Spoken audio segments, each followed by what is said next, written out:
Dalam program khusus BUMN Performance Report 2023 bersama saya Safrina Nasution, kita akan lanjutkan kembali dialog kita bersama dengan Bapak Tony Wenas. Pak Tony, thank you so much for still being here. Makasih banyak Pak. Kita lanjutkan kembali dialognya. Pak Tony, tadi kita sudah dengar langsung dari Pak Tony mengenai performanya selama semester 1 2023 ini. Nah, jika kita berusaha mengevaluasi lagi Pak, kira-kira apa saja Pak yang menjadi penopang kinerja perusahaan splendid performance ya selama semester 1 2023, karena tadi Anda sebutkan juga sebenarnya kan everything on target dalam hal performanya. Bagaimana Pak? Jadi pertama adalah bahwa memang kami merencanakan tambang bawah tanah ini dengan sangat teliti, dengan sangat hati-hati dan dengan sangat prudent ya. Jadi mulai dari modelingnya dan itu semuanya sudah disiapkan dari jauh-jauh sebelumnya.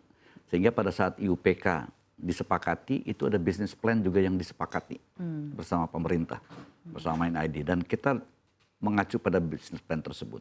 Jadi kita stick disiplin terhadap rencana tersebut tentu dengan modifikasi-modifikasi supaya bisa lebih baik lagi.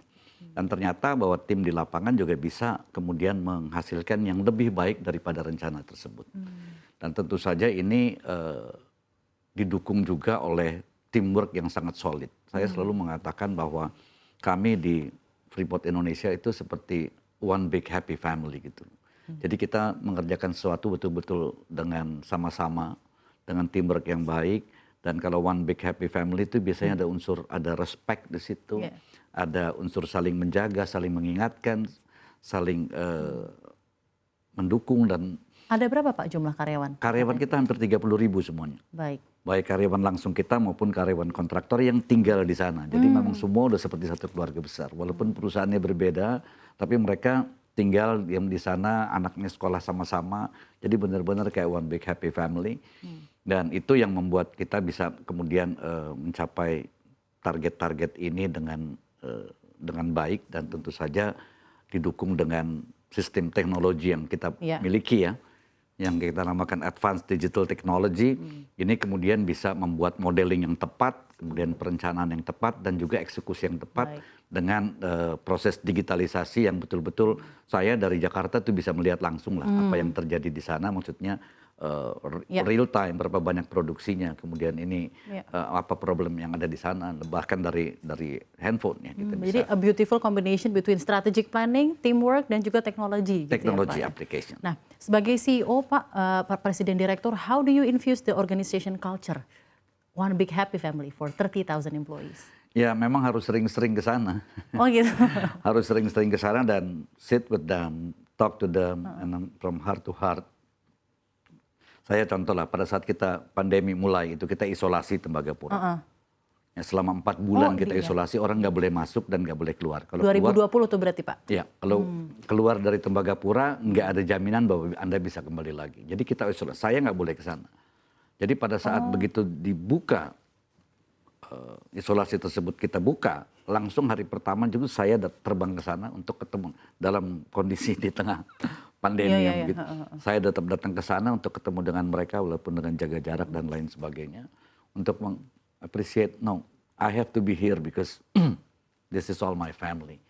Jadi memang keberadaan kita, our presence is needed, walaupun juga secara operasional, tim operasional di lapangan sudah bisa melakukan semuanya.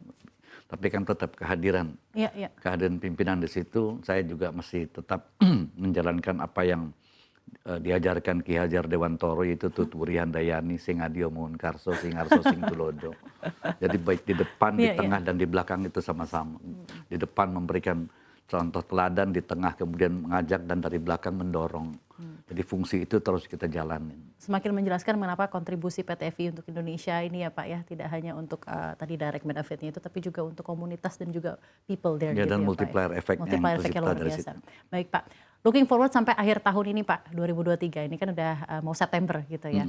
Sampai full year 2023 ini, sampai akhir kira-kira apa saja tantangan bisnis yang akan dihadapi PT FI dan kira-kira apa saja strategi-strategi untuk mengantisipasinya Pak?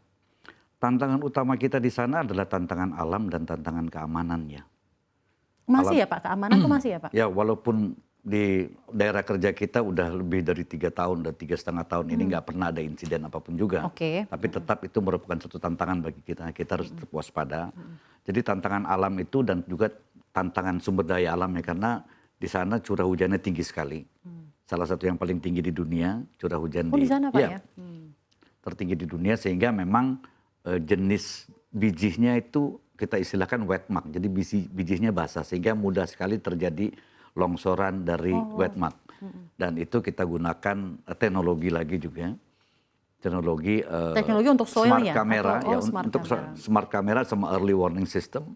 Sehingga kita bisa deteksi, dan pada saat ditambang itu kemudian ada smart kamera yang bisa mengidentify kira-kira ini jenis bijinya seperti apa. Itu dari segi climate ya Pak ya?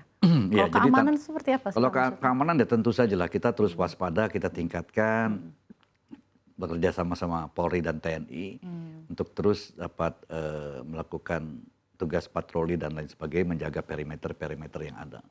Karena ini kan, kenapa keamanan itu penting sekali? Keamanan ini memberikan rasa aman kepada karyawan kita kan. Tentu Pak. Dan karyawan kita kalau udah ada kecemasan akan suatu adanya ancaman KKB atau lainnya gitu kan, akhirnya moralnya kemudian turun dan itu sangat berpengaruh. Sementara kita juga terus mengedepankan yang namanya safety. Safety goes first, ya. Production will follow.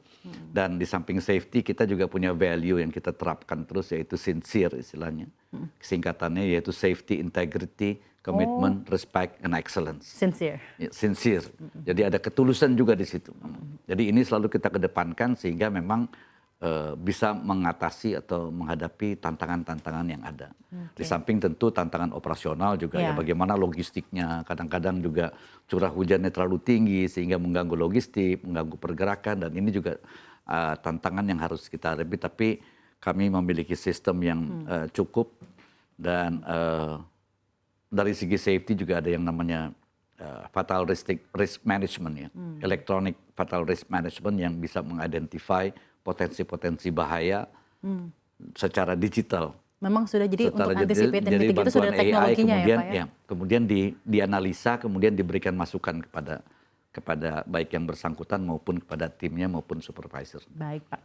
Itu tadi mungkin untuk yang di Papua Pak. Mungkin saya ingin nanya sedikit update mengenai PTFI yang di Gresik Pak. Dan di half year 2023 ini, di first half year, kayaknya sempat Pak Presiden Jokowi ke sana ya Pak ya? Iya, progresnya. Bagaimana Pak update-nya? Sekarang ini progres kita udah lebih dari 75%. Progresnya sudah lebih dari 75%, 2,5 miliar dolar sudah dibelanjakan. Dari PTFI? Dari PTFI, dan dari total cost yang bisa yang 3 miliar dolar ya. Jadi direncanakan di akhir tahun ini konstruksi fisik akan selesai. Physical construction selesai, kemudian kita mulai sambung-sambung kabel dan pipa, atau dengan istilah kerennya pre-commissioning dan commissioning. Sehingga diharapkan di bulan Mei udah bisa mulai beroperasi. Mei 2024 ya, sesuai dengan dari arahan dari Pak Jokowi ya Pak? Iya, walaupun Pak Presiden bilang kalau bisa lebih cepat dari itu ya kita usahakan kalau bisa lebih cepat. Tapi sudah 75% tapi kan ya Pak ya? Iya, dan akhir tahun ini ya mungkin bisa mencapai 90-92%. Harapan Anda sendiri Pak sebagai Presiden Direktur dari Freeport untuk di Gresik ini seperti apa Pak ke depannya untuk Indonesia? Jadi ini kan smelter tembaga single line terbesar di dunia. Terbesar di dunia? Terbesar di dunia. Dan ini kita bangun dengan daya upaya yang luar biasa, tidak mudah membangunnya. Dan membelanjakan uang yang juga tidak sedikit untuk proyek itu sendiri 3 miliar dolar beserta yang lain-lainnya itu bisa hampir bisa lebih dari itu, dan akan bisa memproduksi katoda tembaga 600.000 ton per tahun. Per tahun, per year. Ya, dan emas 50 ton per year, perak kira-kira 200 ton per year. Nah, produk-produk ini sebaiknya itu dimanfaatkan di dalam negeri. Jadi diharapkan perlu ada industri yang lebih hilir lagi tumbuh di dalam negeri, sehingga upaya kita untuk proses hilirisasi ini juga bisa betul-betul bermanfaat, menciptakan nilai tambah yang lebih banyak lagi oleh para manufacturer ya, yang menggunakan katoda tembaga sebagai bahan baku, yang menggunakan emas juga sebagai bahan baku, dan juga perak sebagai bahan baku. Jadi inilah harapan kita sehingga lebih banyak lagi nilai tambah yang ada di Indonesia, khususnya apa yang dikatakan oleh Pak Presiden untuk menciptakan satu ekosistem electric vehicle ya. Karena tembaga juga berperan penting dalam baik itu dalam mobil listrik ya, dan renewable energy juga. Seperti diketahui tembaga itu kan 70% di dunia tuh dipakai buat pengantar listrik. Iya, iya, iya. Ya. Nah sedikit saja Pak, mungkin sebagai penutup di diskusi kita yang waktu saat terbatas nih Pak ya, tentunya masih mau ngobrol lagi tentunya sama Pak Tony. Kan Presiden Jokowi ini titahnya adalah hilirisasi ya Pak ya, dan ini sangat banyak berkesinambungan dan ada hubungannya lah dengan industri pertambangan ya Pak ya, di Indonesia terutama. Tapi di satu sisi kita ketahui ada daya dan juga kondisi ekonomi global yang sebenarnya sangat-sangat volatil ya Pak, dari commodity prices, belum lagi ada geopolitical tension yang juga masih ini ya, secara global lah kita melihatnya. Bagaimana Anda melihat daya tahan industri pertambangan di Indonesia looking forward in the next years, bahkan tadi sampai 2041 dan 2045 Pak? Jadi kalau saya melihat Indonesia ini kan kalau bicara pertambangan adalah tambang batu bara. Tambang batu bara walaupun PLTU baru batu bara juga nggak ada, tapi we are still the largest exporter of coal. Jadi di bagian dunia yang lain itu masih terus membutuhkan coal. Kemudian kita punya tembaga banyak. I mean probably nomor 3 atau nomor 4 dunia dari segi cadangan tembaga.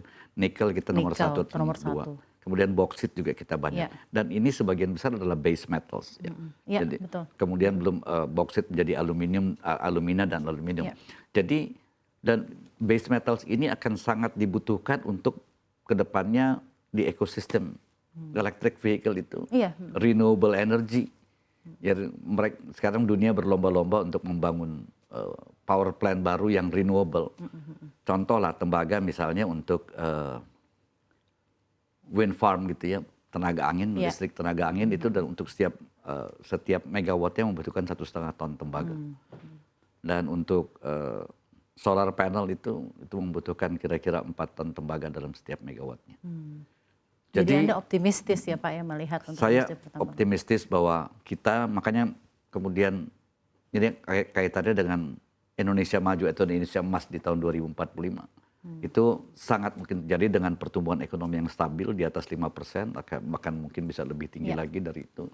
Ini juga ditopang antara lain oleh sektor sumber daya alam, hilirisasinya juga yang kemudian bisa memboost pertumbuhan ekonomi itu sendiri. Jadi sekali lagi kita diberkati punya banyak sumber daya alam, antara lain pertambangan, dan ini akan memainkan peranan penting dalam pertumbuhan ekonomi ke depan. Jadi abundant of natural resources tentunya akan berkontribusi signifikan ya Pak ya untuk menuju ultimately goal Indonesia sebagai raja EV tadi ya, electric vehicle, dan juga tentang hilirisasi itu sendiri optimistik ya Pak ya, dari Pak Tony sendiri. Sangat optimistik. Baik.